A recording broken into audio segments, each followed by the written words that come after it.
आप देख रहे हैं ओंकार झारखंड और आज हम एक विशेष चर्चा करेंगे आने वाले 2026 बजट की। तो देश की नजरें अब केंद्रीय बजट 2026 पर टिकी हुई हैं, जो 1 फरवरी को संसद में पेश किया जाएगा। दिल्ली की संसद में पेश होने वाला केंद्रीय बजट 2026 भले ही देश की आर्थिक दिशा तय करे, लेकिन इसकी धड़कनें देश की गलियों, बाजारों और घरों तक महसूस की जा रही है। फिर चाहे वो दवाओं की कीमत से परेशान मरीज हो, या सोने चांदी के बढ़ते दामों से जूझते सर्राफा व्यापारी हो, या फिर महंगाई से जूझते आम परिवार, हर किसी की नजर अब 1 फरवरी पर टिकी हुई है। हर वर्ग सरकार से राहत की उम्मीद लगाए बैठा है। ऐसे में सवाल यही उठता है कि क्या बजट 2026 आम आदमी की जेब को राहत दे पाएगा? इन्हीं उम्मीदों और सवालों के साथ चलिए जानते हैं कि व्यापारियों, आम लोगों और विशेषज्ञों ने बजट 2026 को लेकर अपनी क्या प्रतिक्रिया दी है। सबसे पहले हम बात करेंगे दवाई व्यापारियों की। उत्तर प्रदेश के झांसी से मेडिसिन ट्रेडर्स एसोसिएशन के अध्यक्ष राजेंद्र अग्रवाल ने सरकार से बड़ी मांग की है। उनका कहना है कि दवाओं, डॉक्टरों की फीस और नर्सिंग चार्ज पर एक तय सीमा होनी चाहिए, ताकि मरीजों से मनमानी वसूली ना हो सके। उन्होंने जन औषधि केंद्रों पर मिलने वाली सस्ती दवाओं और खुले बाजार में बिक रही महंगी दवाओं के दामों के अंतर पर भी सवाल उठाया है। मेरी सिर्फ गवर्नमेंट सरकार से निवेदन है, चाहे दवा हो, चाहे डॉक्टर की फीस हो, चाहे नर्सिंग होम की फीस हो, सभी की व्यवस्था में एक कैपिंग लगाया जाए कि मैक्सिमम कौन आदमी कितने पैसे लेता है। दवा से संबंधित मैं जहाँ तक बात करूँ, कुछ दवाएं जो 8 रुपये में जन औषधि में बिक रही हैं, वही दवा बाज़ार में 150 रुपये में बिक रही है। दोनों की मंजूरी सरकार द्वारा दी जाती है। तो मेरा सरकार से यही निवेदन है कि आम जनता को, गरीब जनता को सस्ती दवाएं उपलब्ध कराने के लिए हर दवा के ऊपर एक रेट की कैपिंग लगाए, ताकि हर गरीब आदमी को मैक्सिमम कम से कम रेट में दवा प्राप्त हो। साथ ही यही बात डॉक्टरों के लिए है कि डॉक्टरों की डिग्री के अनुसार उनकी फ़ीस पे कैपिंग लगाएं, उनके सर्जिकल चार्ज पे ही कैपिंग लगाएं, और जितनी भी चीज़ें हैं हर चीज़ पे एक रेट की कैपिंग लगा दें कि मैक्सिमम रेट लें। क्योंकि इस समय जो हेल्थ में जितनी गंदगी व्याप्त है, उसको अगर सुधारना है तो रेट की कैपिंग बहुत ज़रूरी है। मेरा सरकार से यही निवेदन है। वहीं झांसी के ही सर्राफा व्यापारी उदय सोनी का कहना है कि सोने चांदी के दाम तेजी से बढ़ने से व्यापार प्रभावित हुआ है। उन्होंने सरकार से सोने चांदी पर लगने वाले 3% जीएसटी को कम करने की मांग की है, ताकि ग्राहकों की संख्या बढ़ सके। जो बजट पेश अभी हो रहा है, सरकार बजट पेश कर रही है, उसमें सरकार से बहुत आशाएं हैं व्यापारियों की, क्योंकि अभी जो स्वर्णकार बंधु हैं, सराफा व्यवसायी हैं, वो लोग जो है बहुत त्रस्त हैं, क्योंकि सोने और चांदी के भाव इतनी तेज़ी से बढ़े हैं कि जिसकी कोई सोच भी नहीं बना सकता था कि इतना बढ़ सकता है। तो उस सोच से परे हो गया है। इसलिए हमें बहुत आशाएं हैं कि सरकार जो है सराफा व्यवसाय के ऊपर ध्यान देंगे, और अभी तक जो जीएसटी लेते थे वो 3%, तो हम आशा करेंगे 3% की जगह सोने चांदी पर वो इसे या तो आधा कर दें या 3% की जगह 2% कर दें। इसी कड़ी में व्यापारी अखिलेश चंद्र गुप्ता ने कहा कि जीएसटी देश के विकास के लिए बेहद जरूरी है, लेकिन 18% के स्लैब को घटाकर 1 से 3% किया जाना चाहिए, जिससे आम जनता को राहत मिल सके।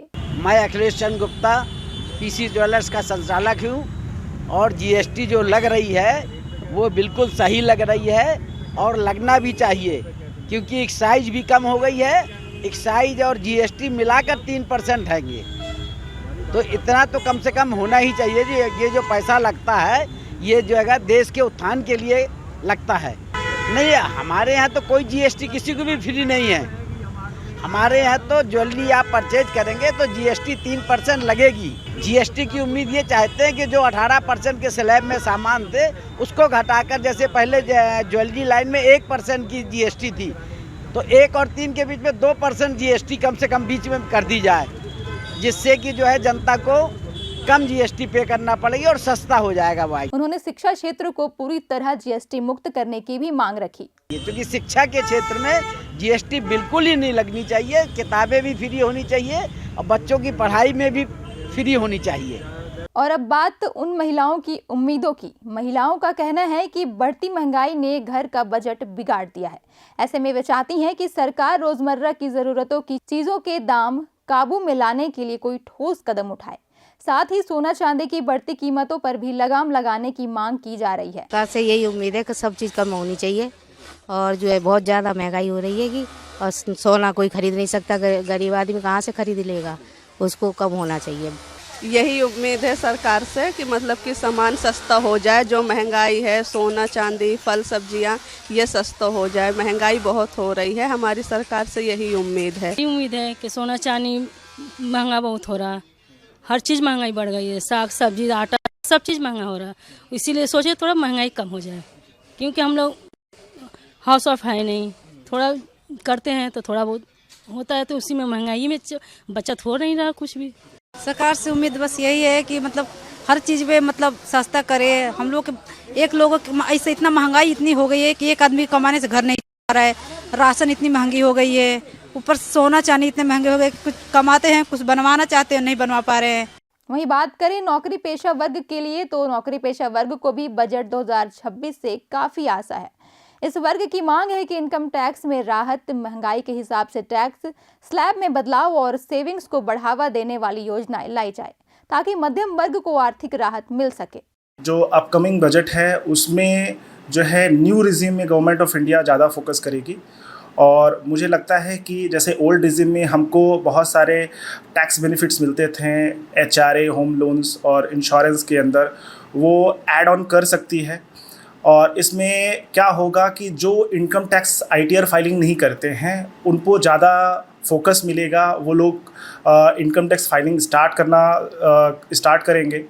और इसमें जो है गवर्नमेंट ऑफ इंडिया को भी एक फ़ायदा मिलेगा, एक बेनिफिट मिलेगा, उनको एक डेटा मिलेगा कि जो है लोग प्रपोज कर रहे हैं, इंक्रीज़ कर रहे हैं अपनी चीज़ों को, लोगों को जान रहे हैं बारे में कि हमें ये चीज़ ज़रूरी है, ये इम्पॉर्टेंट है, ये चीज़ करना भी चाहिए। इधर रियल एस्टेट सेक्टर भी सरकार से बड़ी उम्मीद लगाए बैठा है। विशेषज्ञों का मानना है कि अगर बजट में होम लोन की ब्याज दरें कम, टैक्स में छूट और अफोर्डेबल हाउसिंग को बढ़ावा मिला तो आम लोगों का अपने घर का सपना पूरा हो सकेगा।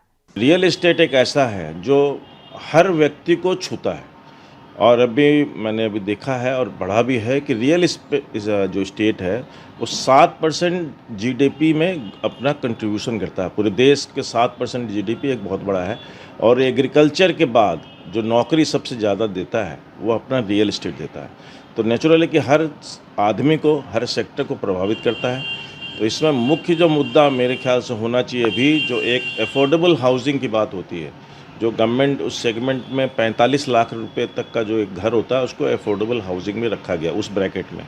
इसको 75 लाख रुपए करने की बात हो रही है, डिमांड लोगों ने किया है कि इसको 75 लाख किया जाए, क्योंकि जो सुविधा 45 लाख तक वाले को अब मिल रही है वो 75 लाख वाले तक को मिले। वहीं इधर किसानों के मुद्दे पर एग्रीकल्चर और climate practice expert Ramakrishnan M का कहना है कि किसानों की हालात सुधारने के लिए किसी एक योजना से काम नहीं चलेगा। कृषि में तकनीक के बेहतर इस्तेमाल, मजबूत इंफ्रास्ट्रक्चर, सप्लाई चेन और टिकाऊ खेती को बढ़ावा देने की जरूरत है। I think there is no single bullet or single silver bullet which will affect or improve the lives of every farmer across every part of the state, across different agroclimatic zones.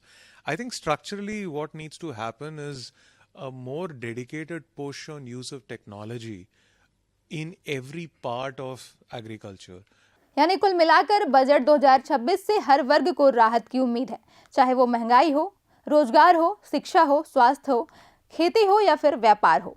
अब देखना यह होगा कि सरकार इन उम्मीदों पर कितना खरा उतरती है, क्योंकि बजट का इंतजार पूरे देश को है।